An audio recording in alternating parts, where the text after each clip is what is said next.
శుభోదయం. ఇది శనివారం సెప్టెంబర్ 14, 2024. 5 రకముల పరిచర్యలో ఉన్న చాలా మంది సంఘము చెప్పేదానికి మనలను తిరిగి తీసుకువెళ్ళుటకు కోరుకుంటున్నారు. మరియు వాక్యం చెప్పేదానికి కాదన్న సంగతి మీకు ఆశ్చర్యం కలిగించట్లేదా? సహోదరుడు బ్రన్హాం మనల్ని హెచ్చరిస్తూ రాశారు, ఓ ఎఫెసీయుల సంఘమా, మీకేదో జరుగుతోంది. ఎవరో ఆ వాక్యమునకు కలుపుటకు లేదా దాని నుండి తీసివేయుటకు ప్రయత్నిస్తున్నారు. కానీ మీరు చూడలేనంత చాటున చేస్తున్నారు. మీరు దానిని బహిరంగంగా చూడగలిగేంత పెద్ద ఎత్తుగడను వారు చేయలేదు. ఇది ముసుగులో వారు దానిని తర్కించడంతోనూ మనుషుని జ్ఞానముతోనూ తీసుకువస్తున్నారు. మరియు మీరు దానిని తిరస్కరించకపోతే అది స్వాధీనం చేసుకుంటుంది. చాలా ఆలస్యం కాకముందే పెంతెకోస్తుకు తిరిగి వెళ్ళు. ఆయన ఇంకా చెప్తూ, పశ్చాత్తాపపడండి, పెంతెకోస్తుకు తిరిగి వెళ్ళు, తిరిగి పరిశుద్ధాత్మ నాయకత్వమునకు, తిరిగి దేవుని వాక్యమునకు.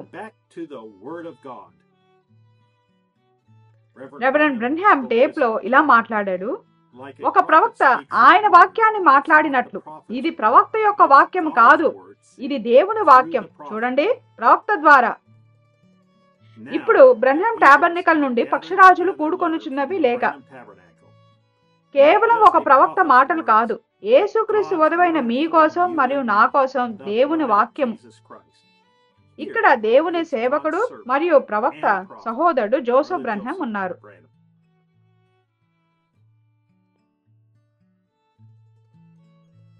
ప్రియమైన శ్రీమతి యేసుక్రీస్తు, జీవము గల దేవుని ఆత్మ మా పైన ఊదుము. ప్రవ్వా, నీ వడపోత సాధనమును తీసుకొని మరియు మమ్మల్ని దాని క్రింద బ్రతుకనిమ్ము. అనుదినము పరిశుద్ధాత్మ యొక్క తాజా శ్వాసను మా ఊపిరి తిత్తులలోనికి మరియు మా అంతరాత్మలలోనికి ఊదుము. మేము కేవలం నీ వాక్యము ద్వారా మాత్రమే జీవించగలము. మేము జీవిస్తున్న ఈ కాలము కొరకు నీ నోట నుండి వచ్చు ప్రతి మాట వల్ల మాత్రమే జీవించగలము. మేము నీ పరలోకపు సంగతులను రుచి చూసాము మరియు నీ వాక్యమును మా హృదయాలలో కలిగి ఉన్నాము. నీ వాక్యం మా ఎదుట ప్రత్యక్షపరచబడుటను మేము చూసి ఉన్నాము మరియు మా ప్రాణమంతయు దానిలో నిమగ్నమైపోయినది. ఈ లోకము మరియు ఈ లోక సంగతులన్నీ మాకు మృతమై ఉన్నవి. మేము ఆది నుండి నీ లోపలనున్న నీ యొక్క వాక్య విత్తనపు బీజమై ఉన్నాము. ఇక్కడ నిలవబడి నీ యొక్క విత్తనపు జీవమును పీల్చుకొనుచున్నాము. నీ యొక్క ముందు జ్ఞానమును బట్టి నీ విత్తనము మా హృదయాలలో ఉన్నది. టేపులలోనున్న నీ వాక్యము నుండి, నీ స్వరము నుండి కాక మరి దేని నుండి మేము ఏది కొనకుండునట్లు నీవు మమ్మల్ని ముందుగా నిర్ణయించుకున్నావు. కన్ను కాలము వచ్చి ఉన్నది. నీ వధువు కొరకు నీవు రావడం తప్ప మరేది మిగిలి లేదు.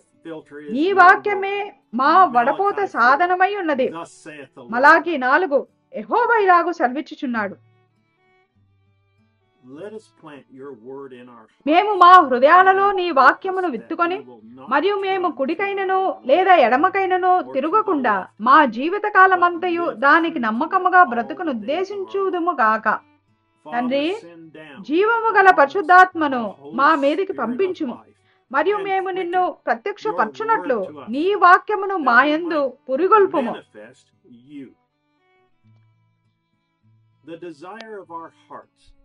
మేము నీకు నిజమైన కుమారులు మరియు కుమార్తెలుగా ఉండాలన్నదే మా హృదయముల యొక్క కోరికై ఉన్నది. మేము నీ స్వరము యొక్క సన్నిధిలో కూర్చొని ఉన్నాము. పరిపక్వము చెందుతూ అతి త్వరలో నీతో జరగనయ్యున్న పెండ్లి విందు కొరకు మమ్మల్ని మేము సిద్ధపరచుకుంటున్నాము. దేశములు బ్రద్దలైపోవచ్చున్నవి, ప్రపంచము తునాతునకలైపోవచ్చున్నది. నీవు మాతో అలా జరుగుతుందని చెప్పినట్లే భూకంపములు కాలిఫోర్నియాను కుదిపివేయుచున్నవి. అతి త్వరలో 1500 మైళ్ళ విస్తీర్ణముతో 3 లేదా 400 మైళ్ళ వెడల్పుతోనున్న పెద్ద భూభాగము, అక్కడ ఆ పెద్ద చీలికలో బహుశా 40 మైళ్ళ లోతులోనికి మునిగిపోతుందని మాకు తెలుసు. ప్రకంపనాలు నేరుగా కెంటకీ రాష్ట్రము దాకా తాకుతాయి. మరియు అది జరిగినప్పుడు అది ప్రపంచమును ఎంత ఘోరముగా కుదిపివేస్తుందంటే దానిపైనున్న ప్రతిదీ కుదిపివేయబడుతుంది. నీ చివరి హెచ్చరిక బయలు వెళ్ళుచున్నది. ప్రపంచము పూర్తి గందరగోళములో ఉన్నది, కానీ నీ వధువు మాత్రం అన్ని వేళ నీ లోపల మరియు నీ వాక్యము లోపల విశ్రాంతి పొందుచున్నది. నీవు మాతో మాట్లాడుచు మరియు మార్గమున మమ్మల్ని ఆదరించుచుండగా పరలోక స్థలంలో కూర్చొని ఉన్నది. తండ్రి, మేము తేలికగా ప్లేను నొక్కి మరియు నీ స్వరము మాతో మాట్లాడి మమ్మల్ని ప్రోత్సాహపరిచి మరియు మాకు ఈ విధంగా చెప్పడాన్ని వినగలుగుచున్నందుకు మేమెంతో కృతజ్ఞులమై ఉన్నాము. చిన్నమందా, భయపడకుడి. నేను అయ్యున్నదానంతటికి మీరు వారసులై ఉన్నారు. నా అధికారమంతయు మీదే అయ్యున్నది. నేను మీ మధ్య నిలబడి ఉండగా నా సర్వశక్తియు మీదై ఉన్నది. భయమును మరియు ఓటమిని కాదు గాని ప్రేమను మరియు ధైర్యమును మరియు సామర్థ్యతను తీసుకుని వచ్చుటకు నేను వచ్చి ఉన్నాను. సర్వాధికారము నాకు ఇవ్వబడినది మరియు మీరు ఉపయోగించుటకు అది మీదై ఉన్నది. మీరు మాట మాత్రం పలుకుడి మరియు నేను దాన్ని నెరవేర్చెదను. అది నా నిబంధన అయి ఉన్నది మరియు అది ఎన్నడూ విఫలమవ్వజాలదు. ఓ తండ్రి, మేము భయపడటకు ఏదీ లేదు. నీవు నీ ప్రేమను, ధైర్యమును మరియు సామర్థ్యతను మాకిచ్చి ఉన్నావు. మాకు అవసరమైనప్పుడు దానిని ఉపయోగించుటకు నీ వాక్యం మాలో ఉన్నది. మేము దానిని పలుకుతాము మరియు నీవు దానిని నెరవేర్చుతావు. అది నీ నిబంధన అయి ఉన్నది మరియు అది ఎన్నడూ విఫలమవ్వజాలదు. తండ్రి, మేము ఏ విధంగా అనుభూతి చెందుతున్నామో మత్యమైన మాటలు వ్యక్తపరచలేవు. కానీ నీవు మా హృదయంలోనికి మరియు మా అంతరారంలోనికి చూచుచున్నావని మాకు తెలుసు. ఏలైనగా మేము నీలో ఒక భాగమై ఉన్నాం.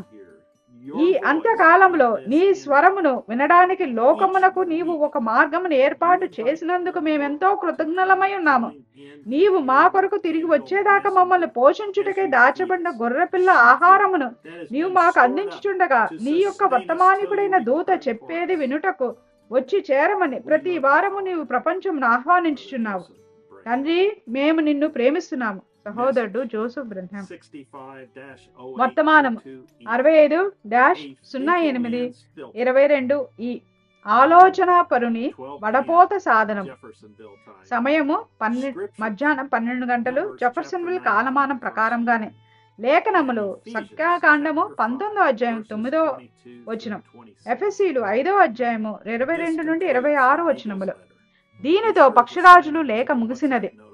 వాట్సాప్ నోటిఫికేషన్స్ కొరకు www.brenham.org/en/profile/new signup మరియు https:/brenham.org/en/apps నందు తప్పక సైన్ చేసుకొనండి. www.brenhamtabernacle.org మరియు www.svfellowship.inf వెబ్సైట్లను దయచేసి దర్శించండి. మరలా కలిసేంత వరకు దేవుడు మిమ్మల్ని దీవించును గాక మరియు షలోం.